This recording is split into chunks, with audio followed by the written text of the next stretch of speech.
ಎಲ್ಲರಿಗೂ ನಮಸ್ಕಾರ ಗೆಳೆಯರೆ.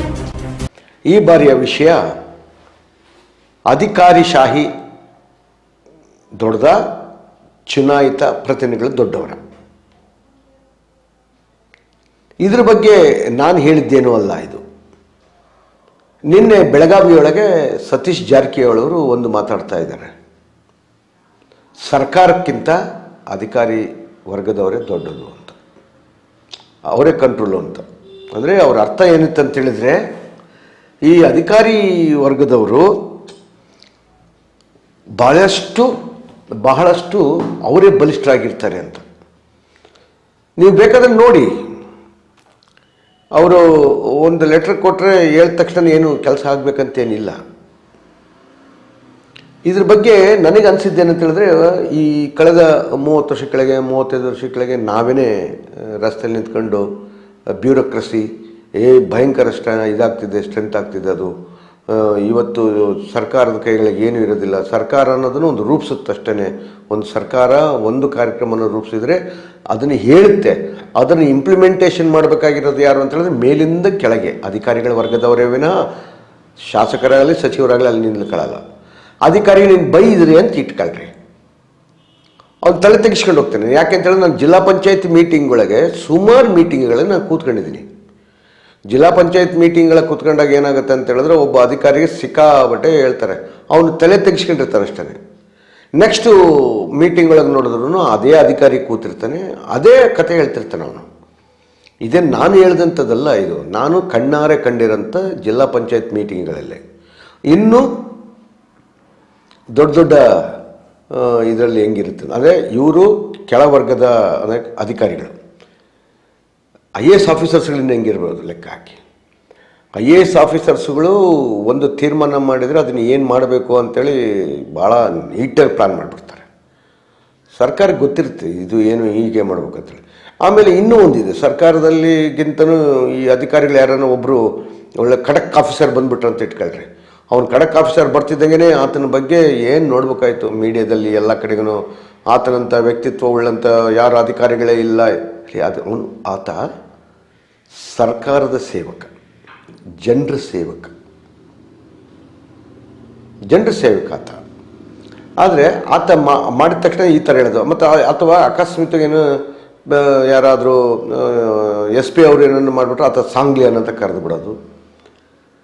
ಆಮೇಲೆ ಯಾರ್ಯಾರು ಸಾಂಗ್ಲಿಯನಾದರೂ, ಯಾರ್ಯಾರು ದೊಡ್ಡ ದೊಡ್ಡ ಡಿಪಾರ್ಟ್ಮೆಂಟಲ್ಲಿ ಇದ್ದಂಥ ಆಫೀಸರ್ಸ್ಗಳು ಕೊನೆ ಏನೇನಾಗಿದ್ದಾರೆ ಅನ್ನೋದ್ರ ಬಗ್ಗೆ ಹಿಸ್ಟ್ರಿಗಳೇ ಇದ್ದಾವೆ. ನೀವು ಬೇಕಾದರೆ ಚೆಕ್ ಮಾಡಿದ್ರೆ ಗೊತ್ತಾಗುತ್ತೆ ದೊಡ್ಡ ದೊಡ್ಡ ಆಫೀಸರ್ಸ್ಗಳು ಮತ್ತು ಕೊನೆಗೆ ಏನೇನು ಆಗಿದ್ದಾರೆ ಅಂತ. ನಾನು ಹೇಳ್ತಿರೋ ಪ್ರಶ್ನೆ ಏನಂತ ಹೇಳಿದ್ರೆ, ಸತೀಶ್ ಜಾರಕಿಹೊಳಿ ಹೇಳಿರ್ಬೋದಂಥ ವಿಚಾರವನ್ನು ನಾನು ಬಹಳ ಗಂಭೀರವಾಗಿ ಪರಿಗಣಿಸುತ್ತೇನೆ. ಹೌದು, ಅಧಿಕಾರಿಗಳೇ ಇವತ್ತು ಕಂಟ್ರೋಲ್. ನಿಮಗೆ ಇನ್ನೊಂದು ಭಾಳ ವಿಚಾರ ಹೇಳ್ತೀನಿ. ಹಂಗಂತೇಳಿದ್ರೆ ಎಲ್ಲ ಅಧಿಕಾರಿಗಳು ಹಂಗಿರ್ತಾರಂತಲ್ಲ. ಕೆಲವು ಅಧಿಕಾರಿಗಳು ಅಂದರೆ ಬಹುತೇಕ ಅಧಿಕಾರಿಗಳು ಅಂತೇಳಿ, ಕೆಲ ಅಧಿಕಾರಿಗಳು ಏನಲ್ಲ, ಬಹುತೇಕ ಅಧಿಕಾರಿಗಳು ಭಾಳ ಖಡಕ್ಕಾಗಿ ಏನೋ ಬೇರೆ ಬೇರೆ ರೀತಿಯಲ್ಲಿ ಮಾಡ್ತಿರ್ತಾರೆ. ಅದೇ ಕೆಲ ಅಧಿಕಾರಿಗಳು ಮಾತ್ರ ಜನರ ಪರವಾಗಿ ಇರೋರನ್ನು ನಾನು ನೋಡಿದ್ದೀನಿ. ಹಾಗೆಯೇ ರಾಜಕಾರಣಿಗಳನ್ನು ನೋಡಿದ್ದೀನಿ ನಾನು. ಜನಪರವಾಗಿ ಕೆಲಸ ಮಾಡಿರೋಂಥ ರಾಜಕಾರಣಿಗಳಿದ್ದಾರೆ. ಅವ್ರನ್ನ ಕಂಡ್ರೆ ಅಧಿಕಾರಿಗಳು ಗಡಗಡ ನಡಗಿರ್ಬೋದಾದಂಥ ರಾಜಕಾರಣಿಗಳನ್ನು ನೋಡಿದ್ದೀನಿ. ನಿಮ್ಗೆ ಉದಾಹರಣೆಗೆ ಹೇಳ್ಬೇಕಂತ ಹೇಳಿದ್ರೆ, ನಮ್ಮ ಜಿಲ್ಲೆಗೆ ಈಗಿಲ್ಲ ಪಾಪ ದಿವಂಗತರಾದಂಥ KH ರಂಗನಾಥ್ ಅವರು. ನಮ್ಮದು ಚಿತ್ರದುರ್ಗ ಜಿಲ್ಲೆಯಲ್ಲಿ KH ರಂಗನಾಥರು ಅಂತ ಅಂದರೆ ಅಧಿಕಾರಿಗಳು ನಡುಗ್ತಾ ಇದ್ದರು. ಅಧಿಕಾರಿಗಳು ಆತನ ಹತ್ರ ಮಾತನಾಡಬೇಕಾದ್ರೆ ಯೋಚನೆ ಮಾಡ್ತಿದ್ರು. ಅಂದರೆ ಎಂಥ ಖಡಕ್ ಆಫೀಸರ್ ಆಗಿರಲಿ, ಅಂಥ ಆಫೀಸರ್ನ ಆತ ನಿಲ್ಲಿಸಿ ಕರೆಕ್ಟಾಗಿ ಕೇಳಬಹುದಾದಂಥ ದಾಷ್ಟ್ಯತೆ ಆತನಲ್ಲಿತ್ತು. ಅದನ್ನು ನಾನು ಕಂಡಿದ್ದೇನೆ. ಇವತ್ತಿನ ಬಹುತೇಕ ನಮ್ಮ ಸಚಿವರು MLAಗಳನ್ನೆಲ್ಲ ನೋಡಿದ್ರೆ ಗೊತ್ತಾಗುತ್ತೆ, ಅವರು ಈಗ ಗೆದ್ದಿರ್ಬೋದಾದಂಥ ಏನು ದಾರಿಗಳನ್ನು ನೋಡಿದ್ರೆ ಗೊತ್ತಾಗುತ್ತೆ ಅವ್ರು ಎಷ್ಟು ಖರ್ಚು ಮಾಡಿರ್ತಾರೆ ದುಡ್ಡು, ಎಷ್ಟು ಇದಿಲ್ಲ ಅಂಥೇಳಿ. ಅಂದರೆ ಇದ್ರ ಬಗ್ಗೆ ಇನ್ನೊಂದು ಉದಾಹರಣೆ ಹೇಳ್ಬಿಟ್ಟೆ. ನನ್ನ ಸ್ನೇಹಿತರೊಬ್ಬರು ಮಾತಾಡ್ತಾ ಇದ್ರು ಇವತ್ತು. ಏನಂತ ಹೇಳಿದ್ರೆ, ಅವ್ರ ಮನೆಗೆ ಒಂದು ಜನತಾ ಮನೆ ಯಾವುದೋ ಒಂದು ಸ್ಯಾಂಕ್ಷನ್ ಆಗಿತ್ತು ಅಂದರೆ 2 ಲಕ್ಷ ರೂಪಾಯಿ ದುಡ್ಡು ಅಂತದ್ದು. 2 ಲಕ್ಷ ರೂಪಾಯಿ ದುಡ್ಡು ಸ್ಯಾಂಕ್ಷನ್ ಆಗಿದೆ. 1 ಲಕ್ಷ ರೂಪಾಯಿ ದುಡ್ಡು ಆ ಮೊದಲನೇ ಕಂತನ್ನು ಬಿಡುಗಡೆ ಮಾಡಬೇಕು. ಅವ್ರ ತಾಯಿ ಹೆಸರಿಗೇನೋ ಬಿಡುಗಡೆ ಮಾಡಿದ್ದಾರೆ. ಆ 1 ಲಕ್ಷ ರೂಪಾಯಿ ಬಿಡುಗಡೆ ಮಾಡಬೇಕಂದ್ರೆ 30,000 ರೂಪಾಯಿ ಅವನು ಖರ್ಚು ಮಾಡಿದ್ದಾನೆ. ಆ 30,000 ರೂಪಾಯಿದೊಳಗೆ ಯಾರ್ಯಾರು ಎಷ್ಟೆಷ್ಟು ಹೋಯ್ತು ಅನ್ನೋದು ಪಾಲದು ಬೇರೆ ಪ್ರಶ್ನೆ.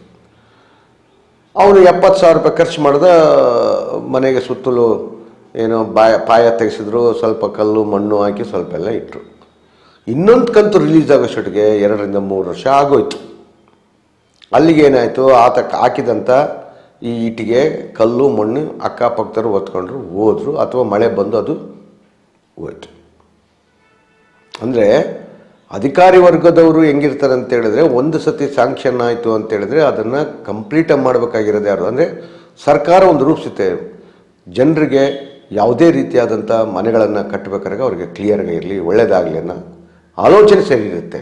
ಆದರೆ ಆ ಇಂಪ್ಲಿಮೆಂಟೇಷನ್ ಒಳಗೆ ಈ ಅಧಿಕಾರಿಗಳು ಮಾಡ್ಬೋದಾದಂಥ ಒಂದು, ಅಂದರೆ ನಾನು ಅಧಿಕಾರಿಗಳ ಮೇಲೆ ಬೆಟ್ ಮಾಡಿ ತೋರಿಸ್ತಾ ಇಲ್ಲ ಗೆಳೆಯರೇ. ಅಂದರೆ ನಮ್ಮ ರಾಜಕಾರಣಿಗಳು ಎಂಥವ್ರು ಅನ್ನೋದ್ರ ಬಗ್ಗೆನೂ ಹೇಳಬಲ್ಲೆ ನಾನು. ಯಾಕೆ ಅಂತ ಹೇಳಿದ್ರೆ, ಒಬ್ಬ MLA ಅಥವಾ ಒಬ್ಬ MLA ಒಂದು 10 ಕೋಟಿ ರೂಪಾಯಿ 15 ಕೋಟಿ ರೂಪಾಯಿ ಖರ್ಚು ಮಾಡಿ MLA ಆಗ್ತಾನೆ ಅಂತ ಹೇಳಿದರೆ ಆತ ಮತ್ತು ಇನ್ನೆಂಗೆ ದುಡಿಬೇಕು ಅನ್ನೋದ್ರ ಬಗ್ಗೆನೂ ನಿಮಗೆ ಗೊತ್ತಿರಲಿ ಫಸ್ಟ್. ಇದೇ ನಾನೇನು ಓಪನಾಗಿ ಏನಂತಲ್ಲ, ಎಲ್ಲರಿಗೂ ಗೊತ್ತಿರೋದೇ ಇದು. ಅದೇನು ಮುಚ್ಚು ಮರಿ ಅಂತರದಲ್ಲಿ.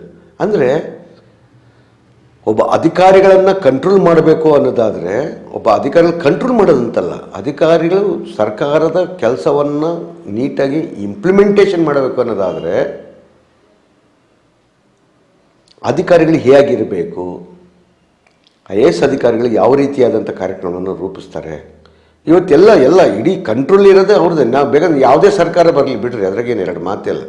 BJP ಬರಲಿ, ಕಾಂಗ್ರೆಸ್ ಬರಲಿ, JDS ಅಲ್ಲಿ ಯಾವುದೇ ಸರ್ಕಾರ ಅಧಿಕಾರಕ್ಕೆ ಬಂದ್ರೂ ಇಂಪ್ಲಿಮೆಂಟೇಷನ್ ಮಾಡಬೇಕಾಗಿದ್ದವರು ಅಧಿಕಾರಿಗಳು.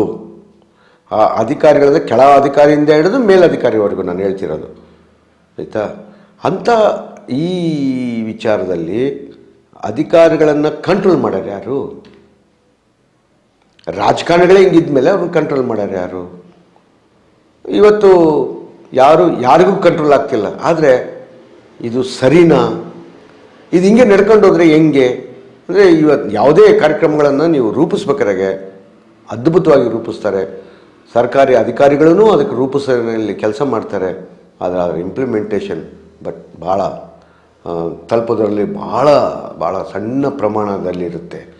ಈಗೇನೆ ಹೇಳ್ಬೋದು ನೀವು, ಇಲ್ಲ ಬಿಡಿ ಸರ್, ಬೇರೆ ಎಲ್ಲ ತಲುಪಿದ್ದಾವೆ ಅಂತ. ಅವೆಲ್ಲ ಸುಳ್ಳು. ನಾನು ನೋಡಿದ್ದೀನಿ. ತಲುಪಿದ್ದಾವೆ, ತಲುಪಿಲ್ಲ. ನೀವು ಎಷ್ಟೇ ನೋಡಿ, ಆ ಕೆರೆಗಳಾಗಿರ್ಬೋದು, ಹೂಳು ತೆಗೆದಿರೋದಾಗಿರ್ಬೋದು, ಎಲ್ಲವೂ ಆ ಅಧಿಕಾರಿ ವರ್ಗದವರು ಇವತ್ತು ಪೂರ್ತಿಯಾಗಿ ಇದು ಮಾಡ್ತಾರೆ. ಇದಕ್ಕೆ ಕಂಟ್ರೋಲ್ ಆಗಬೇಕಾಗಿರೋದು ಯಾರು ಅಂತ ಹೇಳಿದ್ರೆ, ದಾಷ್ಟವಂತ ರಾಜಕಾರಣಿಗಳು ಅಧಿಕಾರಕ್ಕೆ ಬರಬೇಕು. ಪ್ರಶ್ನೆ ಮಾಡಬಹುದಾದಂಥ ಅಧಿಕಾರ ಅಂದರೆ ಅವರೂ ಅದರಲ್ಲಿ ಪರ್ಸೆಂಟೇಜ್ ಕೇಳಬಾರ್ದು. ಆ ಪರ್ಸೆಂಟೇಜ್ ಕೇಳಿದಾಗಲೇ ಈ ಮಟ್ಟದ ಅಧಿಕಾರಿಗಳು ಬರೋದು, ಈ ಮಟ್ಟದ ಕಾರ್ಯಕ್ರಮಗಳನ್ನು ನಡೀತಾರೆ. ಪಾಪ ಸತೀಶ್ ಜಾರಕಿಹೊಳಿ ಅವರು ಆ ವಿಚಾರದಲ್ಲಿ ಇಲ್ದಲೇ ಇರ್ಬೋದು. ಕೆಲ ರಾಜಕಾರಣಿಗಳು ಪರ್ಸೆಂಟೇಜ್ ಇದರಲ್ಲಿ ಕೆಲಸ ಮಾಡೋದೇ ಇಲ್ಲ ಬಿಡಿ. ಪಾಪ ಅವ್ರ ಪಾಡಿ ಅವರು ಒಳ್ಳೆಯ ಕಾರ್ಯಕ್ರಮಗಳನ್ನು ರೂಪಿಸ್ತಾರೆ, ಎಲ್ಲ ಮಾಡ್ತಾರೆ ಅಂತ. ಯಾಕಂತೇಳಿದ್ರೆ ಸತೀಶ್ ಜಾರಕಿಹೊಳಿ ಅವರಿಗೆ ಇಡೀ ರಾಜ್ಯದಲ್ಲಿ ತಮ್ಮದೇ ಆದಂಥ ಒಂದು ರೂಪ ರೇಷ್ಮೆಗಳನ್ನು ತಯಾರು ಮಾಡ್ಕೊಂಡಿರೋಂಥವ್ರು, ಅವರಿಗೆ ಆದಂಥ ಒಂದು ನಾಲೆಡ್ಜ್ ಇರೋಂಥವ್ರು. ಅಂಥವ್ರು ಇವತ್ತಿನ ದಿವಸ ಹೇಳಿಕೆ ಕೊಡ್ತಾರೆ ಅಂತ ಹೇಳಿದ್ರೆ, ಇನ್ನು ಸಣ್ಣ ಪುಟ್ಟ ರಾಜಕಾರಣಿಗಳ ಮಾತೇನು ಅಂತ ಹೇಳ್ತಾ ಈ ವಿಚಾರವನ್ನು ಇಲ್ಲಿಗೆ ಮುಗಿಸ್ತಿದ್ದೀನಿ. ನಮಸ್ಕಾರ, ಶರಣಾರ್ಥಿ.